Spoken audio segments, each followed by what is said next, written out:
آج کرامات کا، شان کا انکار کرنے والے، بیربل کا نام سنا ہوگا آپ نے، اکبر کے 9 رتن جو اس کے وزیر تھے ان میں سے ایک ہندو تھا، بڑا چالاک تھا۔ چونکہ اکبر نے جو دماغ چھانٹ کے اپنے وزیر بنائے تھے ان میں سے وہ ایک یہ بیربل تھا۔ تو یہ بیربل سفر کرتا ہوا جا رہا تھا، ایک اللہ والے بیٹھے ہوئے تھے، تو اللہ والوں کے پاس جا کے کہنے لگا کچھ دیکھ لو یا دکھا دو، کچھ دیکھ لو۔ وہ اللہ والے تھے، اور اللہ والے آنکھ والے ہوتے ہیں۔ اللہ والے یہ آپ کے اندر تک جھانک لیتے ہیں۔ اللہ والے آنکھ والے ہوتے ہیں۔ حضرت نے دیکھا یہ تو خالی ہے، دعویٰ کر رہا ہے دیکھ لو یا دکھا دو، کیا دیکھنا چاہتا ہے؟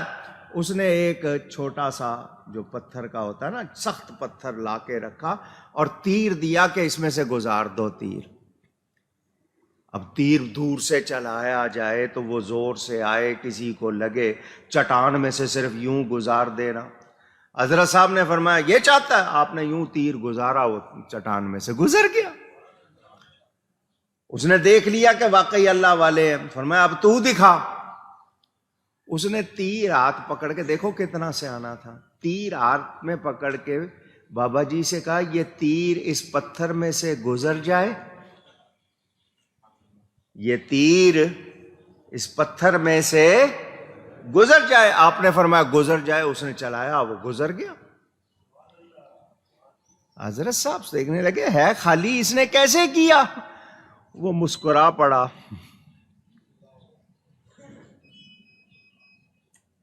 وہ مسکرا دیا،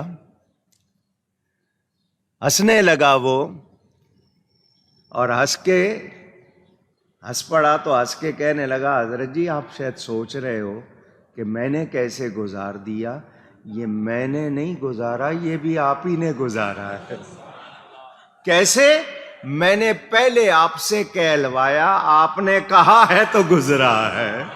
میرے اندر طاقت، وہ غیر مانتے ہیں، وہ غیر مسلم ہو کے مان رہا ہے کہ اللہ والے کے منہ سے نکلے گا تو ہو جائے گا، اور آج مسلمان کہلانے والے کہے نہیں رسول کے چاہنے سے کچھ نہیں ہوتا، تو جو ایسی بات کرتے ہیں بتائیں کیا یہ ایمان والے ہیں؟ کیا واقعی ان کو نبی سے محبت ہے؟ مسلمان کیا کہتے ہیں؟ نگاہ ولی میں یہ تاثیر دیکھی،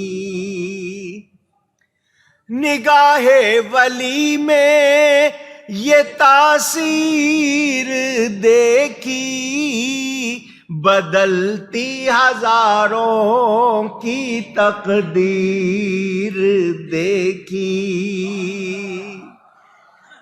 اللہ والے کے پاس آ جائیں تو پھر لا یشقا جلیسہم، ان کے پاس بیٹھنے والا بدبخت رہتا، بدبخت رہتا۔ بہت سے واقعات چونکہ ذکر آیا تھا حضرت خواجہ صاحب کا، اس لیے میں نے یہ بات آپ کو سنائی۔ یہ اللہ والوں کے تذکرے کرنا یہ بھی اللہ ہی کا ذکر، کیونکہ وہ اللہ والے ہیں۔ جو شان ان کو عطا کی ہے وہ کس نے عطا کی ہے؟ اللہ۔ آئیے، چونکہ آج پہلا جمعہ ہے، مبارک دن ہے، تو تفسیر کا سلسلہ، یہ سورہ القصص کی ابتدا۔ اللہ تعالیٰ ارشاد فرماتا ہے تاسیم میم۔ قرآن کریم میں یہ حروف ہیں جن کو مقطعات کہتے ہیں۔ آپ سے بھی یہ لفظ سننا چاہتا ہوں، مقطعات، قطع کر کے یعنی توڑ توڑ کے پڑھے جاتے ہیں، لکھے اکٹھے جائیں گے، پڑھے توڑ توڑ کے۔ تا سی میم، یہ جو میم ہے چونکہ اس پہ تشدید آ گئی تو سین اس سے مل جائے گی، ورنہ تا الگ، سین الگ اور میم الگ، مگر پڑھیں گے تو سین کو میم سے، سین میم نہیں کہیں گے، سیم میم کہیں گے، ٹھیک ہے؟ یہ اللہ اور نبی کے درمیان راز ہے۔ آپ کے ہاں کچھ کوڈ ورڈز کہلاتے ہیں. کوڈ کیا ہے بھائی؟ آپ نے جو اپنا کوڈ بنایا ہوا تاکہ صرف آپ کو ہی پتا ہو، کوئی اور نہ کھول سکے. تو آپ کے کوڈ ہوتے ہیں. آپ نے ٹیلی فون پہ کوڈ لگایا ہوگا، کوئی نمبر ڈال دیا ہوگا کہ جب تک وہ نمبر نہیں ملائیں گے اسکرین نہیں کھلے گی. تو وہ آپ کے کوڈ ہوتے ہیں، حکومتوں کے ہوتے ہیں، فوجیوں کے راز ہوتے ہیں، اداروں کے ہوتے ہیں. تو یہ حروف مقطعات اللہ اور اس کے حبیب کے درمیان راز ہیں. اس کے معنی اللہ جانتا ہے، اللہ کے بتانے سے اس کا حبیب جانتا ہے. ہم اپنی طرف سے اس کے معنی کر سکتے نہیں. تو یہ راز ہے. بخاری میں روایت موجود، جبریل آئے، آ کر نبی پاک صلی اللہ علیہ وآلہ وسلم کے سامنے انہوں نے پڑھا کاف ہا یا عین صاد. حضور نے فرمایا علمت و فہمت، میں جانتا بھی ہوں، میں سمجھتا بھی ہوں. میں جانتا بھی ہوں، میں. جبریل نے کہا حضور مجھے نہیں پتا رب نے کیا فرمایا مجھے. تو وہ جو جبریل کو حضور کا استاد کہنا چاہتے ہیں وہ لوگ ذرا سنیں نا دھیان سے. جبریل کہہ رہا ہے مجھے خبر میان عاشق و معشوق رمزیست، کرامن کاتبین را ہم خبر نیست. یہ اللہ اور اس کے حبیب کے درمیان راز ہیں، کسی اور کو پتا نہیں. اللہ تعالیٰ ارشاد فرماتا ہے تلک آیات الکتاب المبین،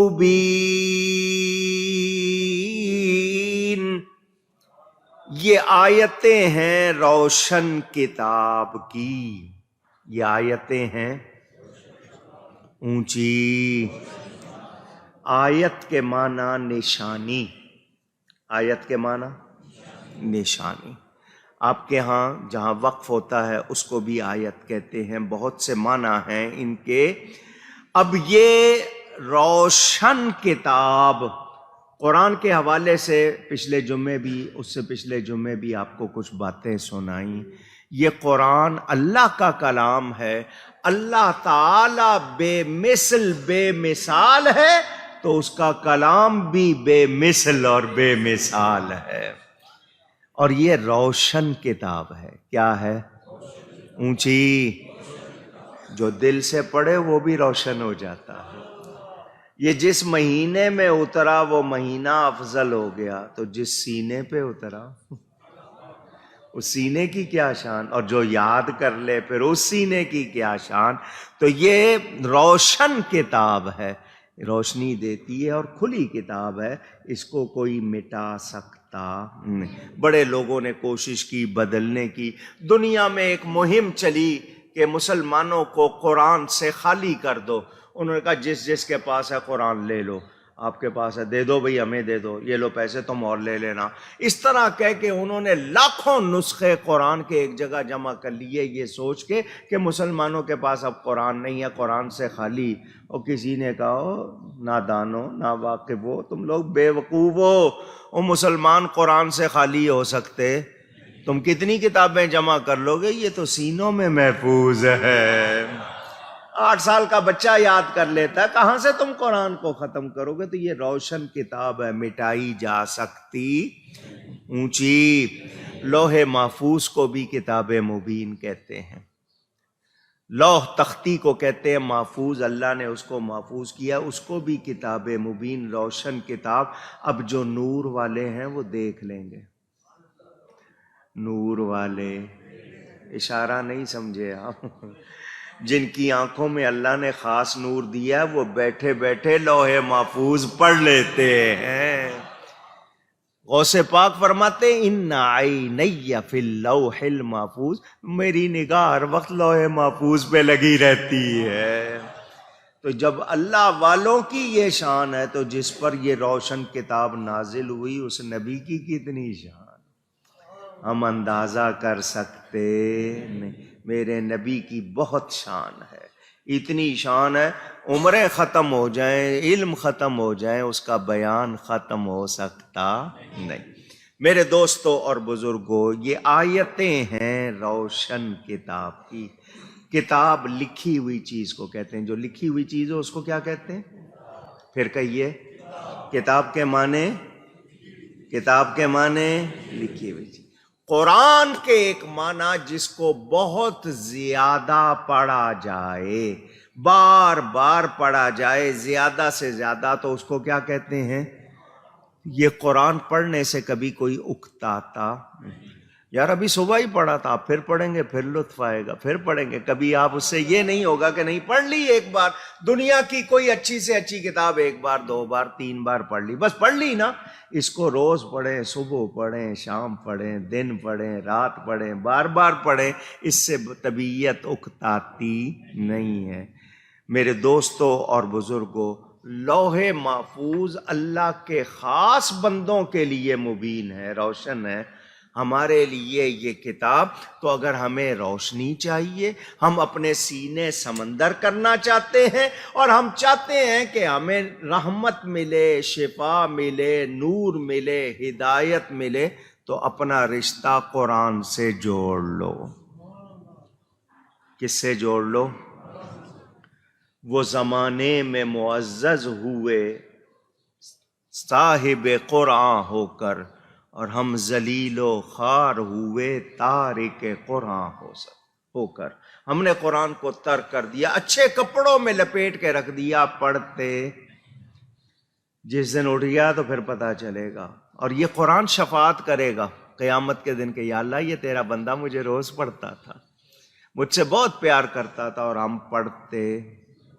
عادت بناؤ، روز کم از کم، بہت کم بھی تو 10 آیتیں روز پڑھا کرو۔ صبح کی ابتدا قرآن کی تلاوت سے کر کے دیکھو، پھر دیکھو برکتیں کتنی ہوتی ہیں۔ ایک بزرگ تھے، اللہ والے تھے، سفر پہ نکلے، سفر میں ان کو ایک تکلیف پیش آ گئی، بڑے پریشان ہوئے، مجھے کبھی اس طرح کی تکلیف پیش نہیں آئی، آج کیا ہو گیا؟ انہوں نے سارے کام چھوڑ دیے، یاد کرنے لگ گئے کہ میں روز کیا کیا کام کرتا ہوں، آج کیا نہیں کیا۔ تو ان کو یاد آیا کہ وہ روز سورہ یاسین پڑھتے تھے، آج پڑھی۔ ہم تو ہوں گے نا تو ادھر کو موسم خراب ہو گیا ہے یار، یہ راستہ خراب ہو گیا فلاں، وہ اپنے آپ پر نظر ڈالتے تھے کہ میں نے کون سی نیکی آج نہیں کی، اور اپنا علاج کرتے تھے۔ ہم نے کبھی سوچا؟ ہم تو کوئی مر گیا تو قرآن کھول لو، یا رمضان میں کھل جاتا ہے، اس کے علاوہ کھلتا نہیں۔ تو یہ آیتیں ہیں روشن کتاب کی، جس کو روشنی چاہیے وہ قرآن پڑھے، وہ کیا کرے؟ علامہ اقبال خاتون اسلام سے کہتے ہیں، اے مسلمان خاتون تمی دانی کے سوزے قیراتے تو، دیگر گوں کرد تقدیر عمر را۔ اے مسلمان خاتون تجھے پتہ نہیں تیرے قرآن پڑھنے میں کتنا اثر ہے، تو قرآن پڑھتی ہے، عمر جیسے جوان کی تقدیر بدل جاتی ہے۔ حضرت عمر نے اپنی بہن سے قرآن ہی سنا تھا نا، تقدیر بدلی تھی یا نہیں؟ وہ تو حضور نے دعا فرما دی تھی، تو ذریعے بن رہے ہیں۔ میرے دوستوں اور بزرگوں، قرآن سے پیار کرو، قرآن سے روز پڑھا کرو۔ اور جی میں فلانا وظیفہ، سارے وظیفے بعد میں ہیں، قرآن پہلے۔ یہ رب کا کلام ہے، اس کے بغیر جو وظیفے ہیں وہ بعد میں ہیں، یہ سب سے